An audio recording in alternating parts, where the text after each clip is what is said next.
Hey everyone, it is Bridget here from Bridget's Kitchen, wishing you a very wonderful day today. It is Thursday here in Sydney. It's been an amazingly warm day, really smoky. We still have those bushfires that have just, the smoke's all blowing down our way. Even still, really bad air quality today, so I've spent the day indoors. Why not, right? Why not? If you can spend the day indoors, what better way to do it than standing right here in my kitchen, cooking some food and making some treats for all of us. So it's been a really wonderful day, and you know what? It's about to be an even more wonderful evening, because tonight's cooking class, I'm gonna teach you guys a recipe straight from Bridget's Healthy Kitchen. The first is my best-selling cookbook, straight from the cookbook. And that recipe that I'm going to teach you guys tonight, it should, in essence, revolutionize how you think about chicken nuggets, especially if you, and hello to everyone who's joining me too, hey guys. If you are someone who has purchased chicken nuggets in the past, pre-processed ones, you know, for the kids, look, I fully admit to having done this, that we have pre-purchased chicken nuggets for the kids in the past, just thinking, oh, it can't be that bad, right? It's a bit of chicken, you know, fine, nothing really too much to worry about. Well, on second look, you know, when you further investigate what they are putting into our food, especially packaged food and food that we do tend to feed our kids, oh my goodness, it's actually quite frightening. So I'm going to teach you guys how to make the healthiest chicken nuggets tonight, and they're easy and they're simple. And hello to all the wonderful people who are saying hello. Let me know where you're joining me from tonight. I'm coming to you from Sydney, so there you go. That's my admission, is yes, I have bought chicken nuggets in the past for my children, but you know what, now I wouldn't even want to do it, because I know what's involved in a normal chicken nugget that you buy in the supermarket, and there's not a lot of good stuff in there. In fact, my chicken nuggets, and if you are playing along at home, the chicken nugget recipe that we're going to be looking at today is on page 138. So it's my chicken nuggets on Slaw, and there's actually two really cool chicken nugget recipes in here. There is one that I do that I'm going to be doing with you guys today, that we're going to be covering in rice and rice cakes, and then we're going to be putting it into the air fryer. That's on page 138. But there's another recipe at the back of the book, towards the back of the book I should say, and it is for my cauliflower chicken nuggets. So look at that. How good does that look? That's on page 215, and instead of using rice crackers to crumb it, I have actually crumbed it with cauliflower rice. It is awesome. So if you haven't already got this book, get yourself a copy, because there's some really awesome stuff in there, not just for you, but also for the kids, for the family, or you know what, I still like a good chicken nugget if it's a good chicken nugget.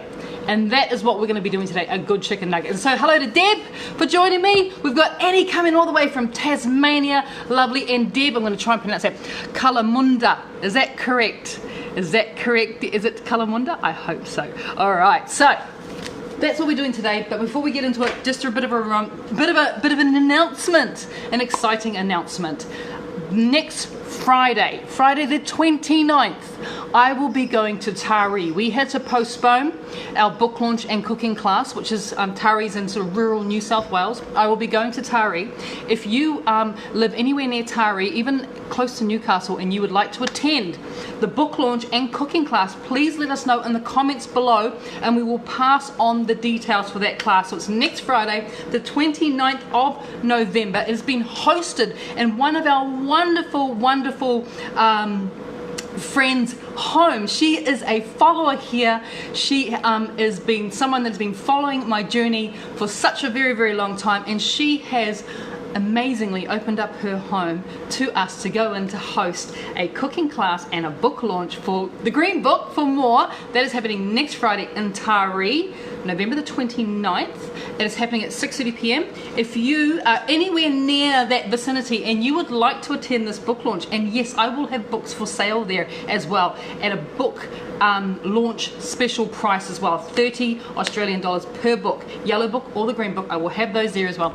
If you want to come along to that book launch, leave your details below. Just say, yes, I'd love to be at that book launch, and then we'll get in contact with you and we'll pass on your name to the wonderful lady, Rowena, who is hosting us, who is graciously hosting us in her home, because she is safe now. She said the smoke's pretty much cleared. There's a lot of charring around, but she is safe. So there you go. Next Friday, 29th, 6:30 p.m. in Tari, we're doing a book launch. And then I have just released two cooking classes in Gold Coast. And I know for anyone who's in the Gold Coast, you've been hounding me for these cooking classes. There are cooking classes happening in the Gold Coast. Hey to Thomas, why don't you come along? Are you in the Gold Coast, Thomas? I would love you to come along and be a guest at one of our classes. Now, the classes we're hosting in the Gold Coast are happening on Sunday, the 1st of December.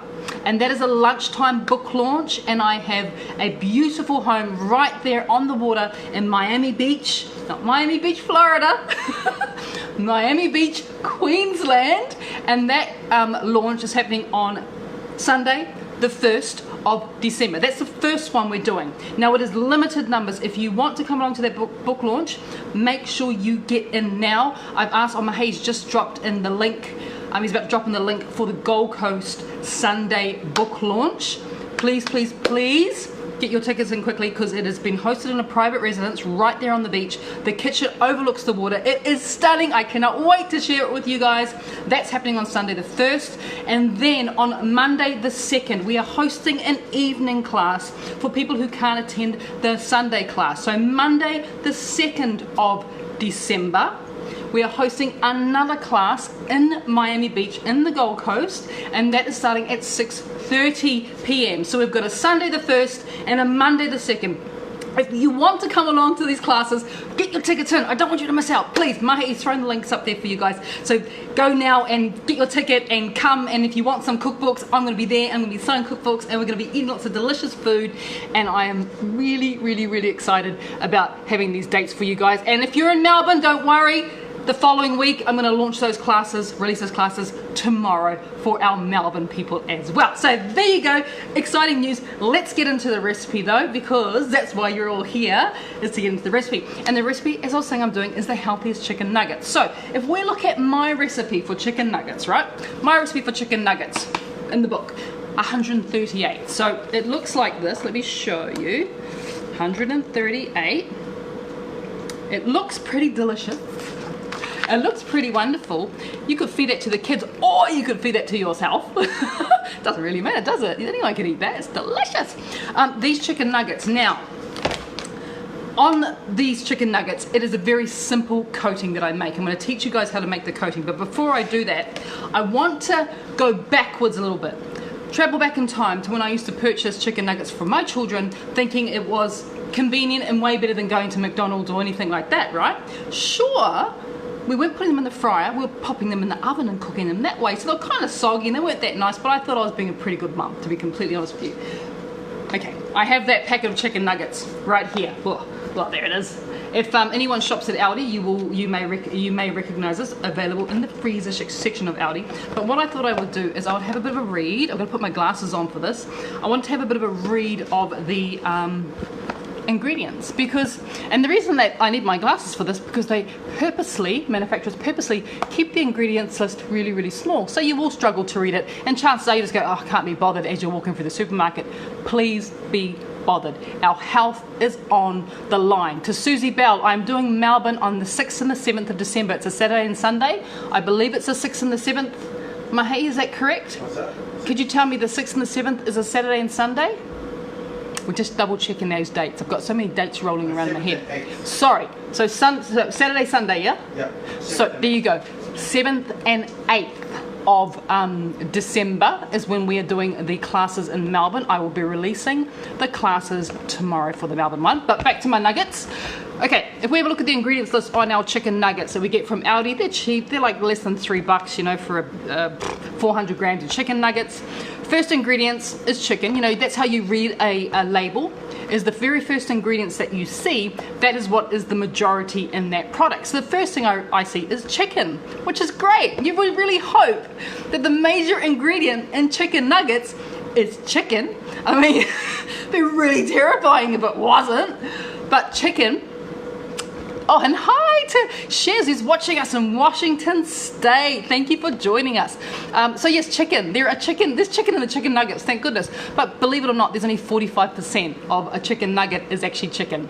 The other 31% is the coating. And of course, the coating is when things get a little bit crazy, right? This is what's in the coating. Now, bear with me. I need to let you guys know what's in here. There is wheat flour, so straight away there's gluten. There is soya flour, water, sugar, so of course there's sugar, salt, thickener, yeast, wheat gluten, vegetable oil, vegetable powders, natural colors, emulsifiers, rosemary extract, water, vegetable oil, maize starch, soy protein, acidity regulators with 1, 2, 3, 4 numbers, salt, maltodextrin. Now, by the way, maltodextrin is another word for sugar.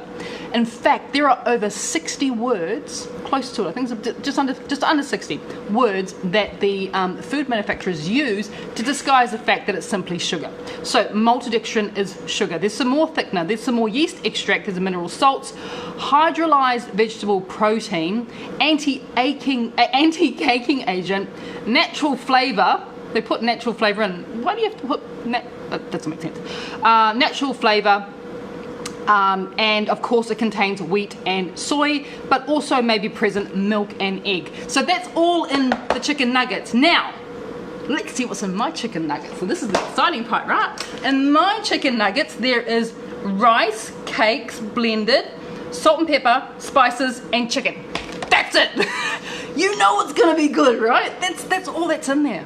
Compared with words I couldn't even pronounce. Words I couldn't even pronounce. You know, if you don't know what that is, chances are it shouldn't be there, right? It shouldn't be something we're putting into our bodies, especially if we're buying this type of thing for our kids. So I'm going to show you guys how to make chicken nuggets. It is easy. Trust me, it is easy. And you are going to feel so much better about it. You know, and these are so simple. You can actually teach the kids to make it. If you are someone who buys chicken nuggets regularly for the kids, this is something you can teach the kids to make because we're using the air fryer. The air fryer is really safe for kids to use, and this is a simple recipe. So the first thing I'm going to do, I'm going to bring you on down here to my little bench. I can take my glasses off now because I can see. Right. So the first thing that we need to think about is the rice crumb that we're going to be making. So I'm just using plain rice cakes here. So you would, for this recipe, in the book, it's a recipe for one portion. Of course, you can double, triple, quadruple the portions, how you see fit. One portion is basically 2 skinny rice cakes or 1 thick one. We're going to make it so simple. Get our little machine out. Of course, get our little machine. Get that out.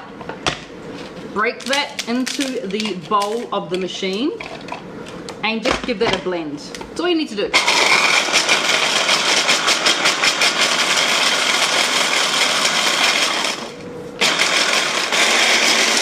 Fast blend.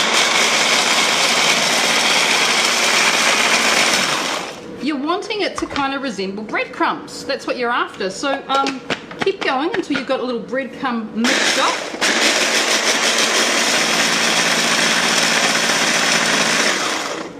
Happy with that. That can now go into our little bowl. And then we're going to add a bit of flavor to this because on its own that's pretty boring, let's be honest. That's kind of boring. We need to add some flavors into this. So the types of flavors that we're going to be adding are once again very simple. If you've been following my recipes for a long time, chances are you've already got all these things in your pantry or in your cupboard already. So once we've got our rice cakes, we're going to be adding a little bit of pepper. If you are making this for the kids, you might want to leave the pepper out because I know some children, they think that you put chilies in there when it's just a bit of pepper, but that's up to you. A bit of pepper goes in there. We're going to add, of course, a little bit of salt as well. It's going to go in there.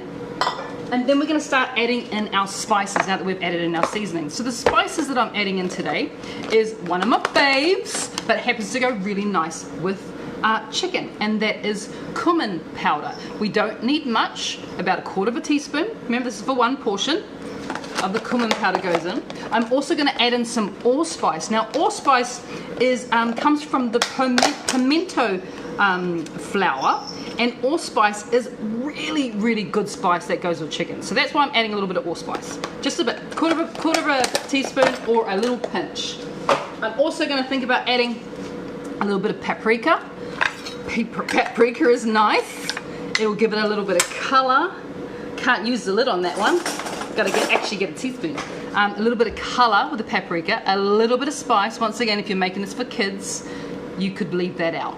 But this is actually, the paprika I'm using is not spicy, it's kind of smoky, which is really, really nice. And once again, paprika goes really, really well with chicken. So it's going to make a really nice crumb. And then I'm also going to be adding in, this is just pure garlic powder. So garlic, once again, 1/4 teaspoon goes in. That is going to totally help to give it a wonderful little flavor. If you don't have garlic powder, don't worry, don't have to add it, just leave it out. Totally okay. And then just give that a little bit of a mix. And that is our crumb mixture done. If you find you look through your cupboard and you go, I don't have any paprika, well then that's okay, keep going. You know, just add cumin and add what you do have. This is all about you creating what you want to create. You don't have to follow my recipes exactly. I've given you a little roadmap, and if you take a little, you know, turn to the left when I said turn to the right, long as you get there in the end, it doesn't really matter. So our little crumb mixture is done, which is fantastic.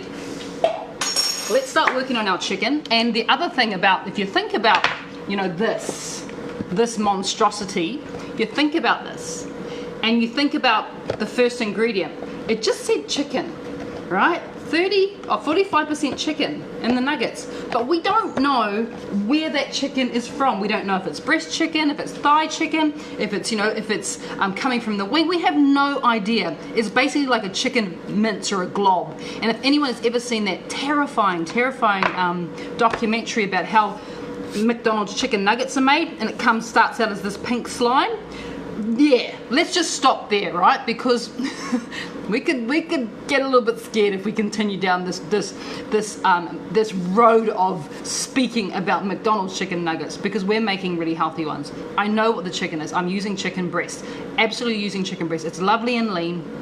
I've got this wonderful bit of breast there. I've got a little bit more of chicken breast there, and because I know exactly what I am using, and I've taken off the skin there and I've just trimmed the fat off. You can or you can't, up to you, whether you want to have a little bit of fat on there. Remember, fat is good. Fat is not the enemy, fat is good. But I have completely trimmed this chicken breast down, and now I'm gonna cut it into, I suppose, chicken nugget style size pieces. So that's where they get the cubes from. Actually, no. When it comes to processed chicken nuggets, it's literally, you know, it's just they put everything in, they blend it all up, and then it comes out uniform every single time.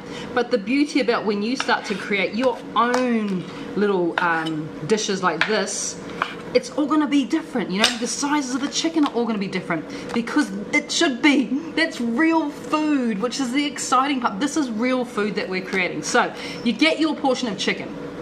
In the recipe, I've got 100 grams for one person, but you know, give or take, if you're feeling a little bit hungry, maybe you go with 150 grams. So that's probably just under 100. So I'm going to just cut. Oh, the cat can smell the chicken. She's getting rather excited.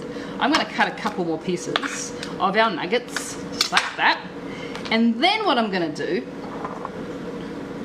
is I'm actually just going to pop our chicken nuggets into some water. Now the reason I'm using water, let me get rid of this chopping board.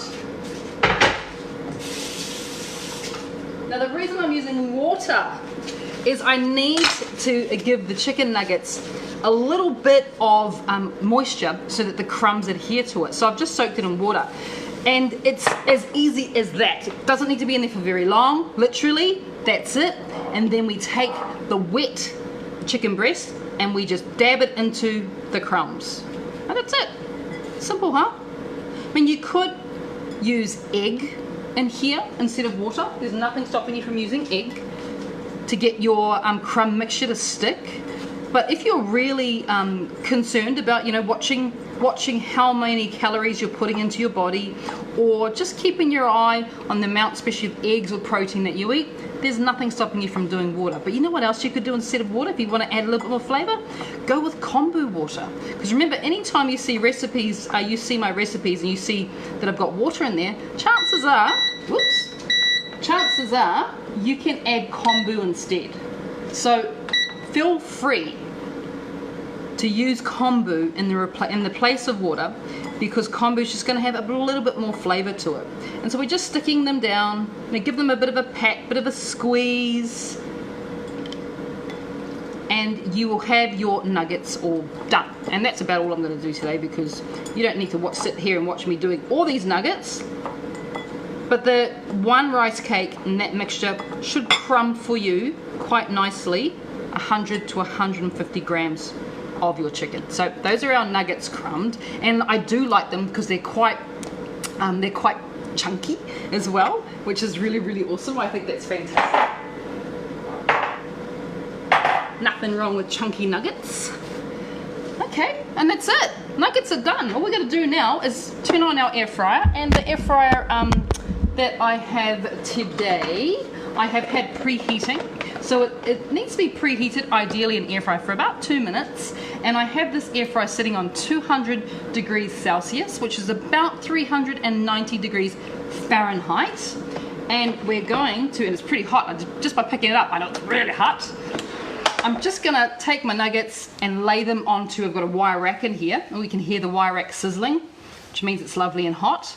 Just always treat your air fryer like you would a normal oven. It's always a good idea to add food into a hot air fryer or hot oven. So treat it just like an oven. You always want to preheat things. It's just going to help to keep the cooking really, really even. Now with these nuggets, we're going to put them on for, I'm looking at my time here, 8 to 9 minutes in the air fryer. So I am going to set my timer. I'll set it for 9 minutes and see how we go. Here we go. Yep. 9 minutes, and it's away. Now you can also do this, of course you can. And if you don't have an air fryer, you can cook your chicken nuggets in the oven. They totally work okay in the oven. And in the oven, you're going to set it once again on the same temperature, 200 degrees Celsius, which is around about 390 degrees Fahrenheit.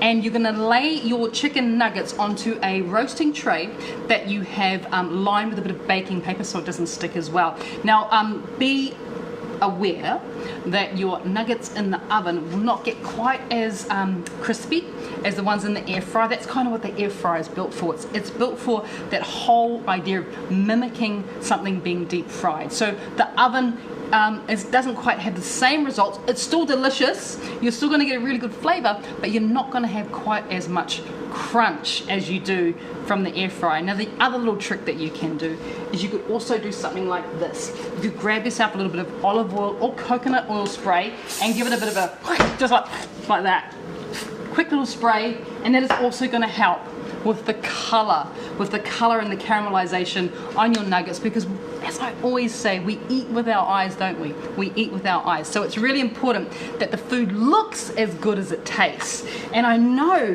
what's really been exciting me recently is all the people that are sharing what they're cooking at home from the cookbooks, Bridget's Healthy Kitchen, more from Bridget's Healthy Kitchen, from the ebooks as well, and they're sharing it on our private page, Bridget's Healthy Kitchen Family.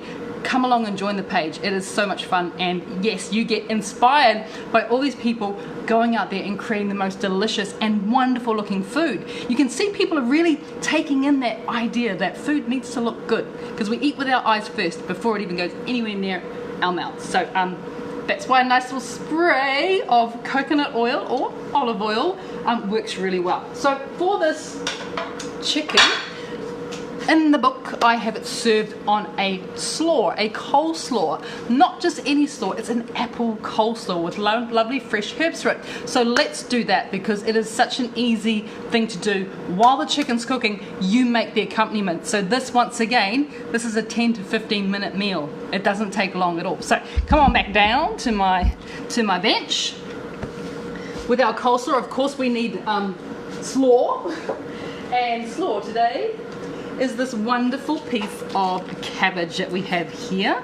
And I keep on thinking now, some of the recipes that's getting shared a lot on Bridget's Kitchen Family in the private Facebook group, is everyone's been trying their hand at my cabbage omelette, my Japanese style okonomiyaki cabbage omelette, and they cannot believe how delicious it tastes. It's literally just cabbage and egg, a bit of sticky sauce here and there, and there's a little bit of technique involved, but people cannot believe how good a cabbage omelette tastes. If you want that recipe, I actually did a video of it a couple days ago, I think, maybe at the beginning of the week. If you go and have a look at the videos tab on Bridget's Kitchen, you will be able to search through the videos, or even better, go to YouTube. Bridget's Kitchen on YouTube. I have about 400 videos, healthy videos uploaded to YouTube. Make sure you subscribe, of course, make sure you subscribe. So we've got our cabbage thinly sliced, of course, because it is a slaw. We want it to be thinly sliced. A sharp knife helps. Definitely when it comes to that. If you think your knife may not be as sharp as it could be, you could also use a mandolin very carefully, like a slicer, to get it really thin. Some people also have a attachment on their food processor that gives them the shreds as well. So we've got coleslaw. I've got a question too. Yes, Mahi? From Anita. She asks, what's your thoughts regarding potatoes and sweet potatoes? My kids love their chickens. Okay, Anita asks what my thoughts are on potatoes and sweet potatoes. I'll come up here, it's quite an important one.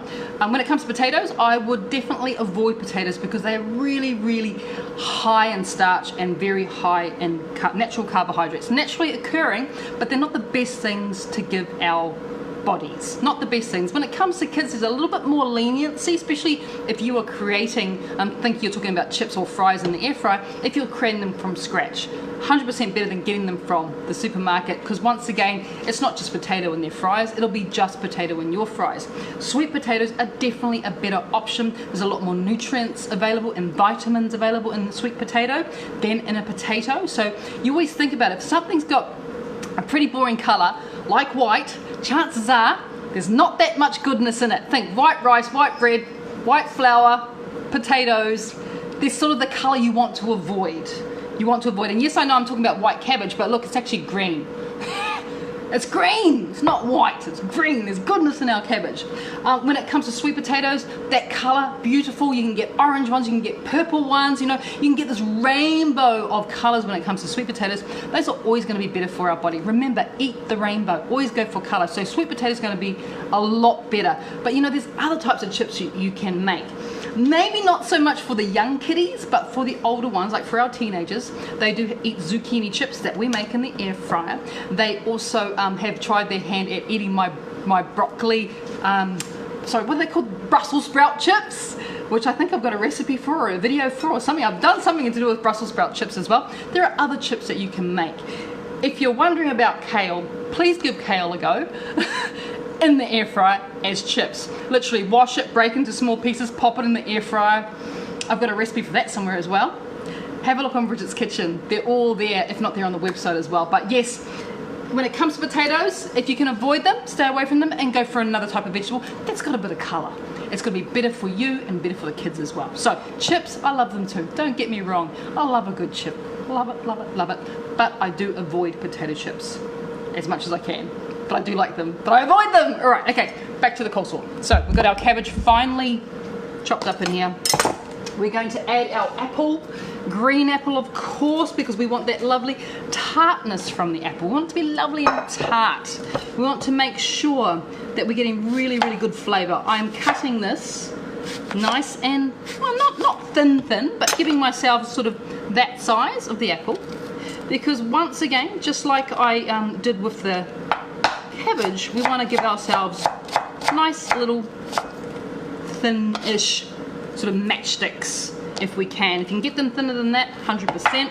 You've noticed I haven't peeled the apple. I've just given it a bit of a wash. The reason why I haven't peeled it is because a lot of the goodness in vegetables and most fruits lay right underneath the skin. And when we peel the skin, we're peeling off so much goodness. So if you can avoid peeling your vegetables and your fruit, please do. It's going to be way better for you. So our apple goes in there, lovely little crunch. I'm just going to keep going. It's quite a small apple. And yes, this is my dinner. Well, I've got to share it with people sitting in front of me. Damn. I have to make some more nuggets once we stop going live. I'll make some more nuggets. So yeah, we've got our apple. Remember, nice and thin. It's easy once you sort of have a little pile, and then you just very slowly chop through and give yourself a lovely little bit of apple. The crunch, the texture, the flavour, you know that's going to be wonderful. Work it through the cabbage. Our nuggets are nearly ready. It says 1 minute. It says 1 minute on my, oh, look, there you go. Woo, exciting. All right, I'm going to finish this off. I normally would have this done, but I've talked a lot. So normally this would be ready to go. Let's put that over there. Okay, the last thing we're going to add, and not last, but another thing we're going to add into it is we're going to add ourselves some really, really fresh herbs are going inside there. What are you looking at, mate? Oh, 138. Oh, page 138. Yes, it is page 138. So yes, we've got some lovely fresh herbs, and the fresh herbs I'm using today are some beautiful mint, lovely bits of mint, which will, can you just imagine mint going through this lovely salad? You can just taste the flavour. It just would be awesome. So some mint's going to go on there. Of course, my favourite. Some coriander's going to go on there as well. I'm going to start at the stalk end, like I always do, and add some of these stalks, finely chop them. They can go into our little salad. Oh, not you. And then I'm going to add just a few leaves as well. Wrap that back up. Ooh. I'm excited to look in there, but I will just finish the salad very quickly before we do that. And then we've got our fresh herbs and the leaves freshly picked off. I've had these herbs now in my fridge for well over a week. Look how good they have held up. And that is all to do with that wonderful damp tea towel that I have them in. And I wet that tea towel every couple of days to keep the herbs looking like they've just been picked from the garden. So that goes in. And then we can start to think about wiping our bench down and actually wiping everything onto the floor. Yes, I'll have a tidy up afterwards. We can start to think about what's happening over here in our air fryer. Oh my gosh. Check that out. Look at our little nugget. Isn't he gorgeous? She, isn't it amazing? That is fantastic and so much better than that monstrosity. So much better, and look how easy that was to do. Like I said, you could teach the kids to do this. So let's plate up. I'm taking a bit of my salad. Always start with the salad. And this is enough salad for a couple of people actually. And I'm putting it just here on one side. And if anyone's actually playing along at home, you'll notice that this is actually the bowl from the photograph. This is the bowl from the photograph in the book. I saw it sitting there in the cupboard. I said, oh my gosh, I'm just going to use that one. So we've got our bit of cabbage there. I'm going to just top it with a few more of these wonderful fresh green herbs. You can also add a dressing to this. Now in the book I say to add my zesty dressing, and of course the recipe for the zesty dressing is in Bridget's Healthy Kitchen. It is wonderful. It is oil free, it's sugar free, it's all those sort of goodies. I don't have any zesty dressing today, so I'm actually going to do another little dressing. This is my sticky sauce. Of course the recipe is in the book for my sticky sauce, and if you guys have known me for a while, you know that sticky sauce is makes a regular appearance in our kitchen. So I'm just going to put a little bit of sticky sauce in there, about a tablespoon of sticky sauce. And then I'm going to take a little bit of my pickled onion juice, which is also a wonderful salad dressing on its own, but you combine it with sticky sauce, couple teaspoons of the pickle liquid. I'll do 3, goes in there. You combine that with sticky sauce there, bit of a taste.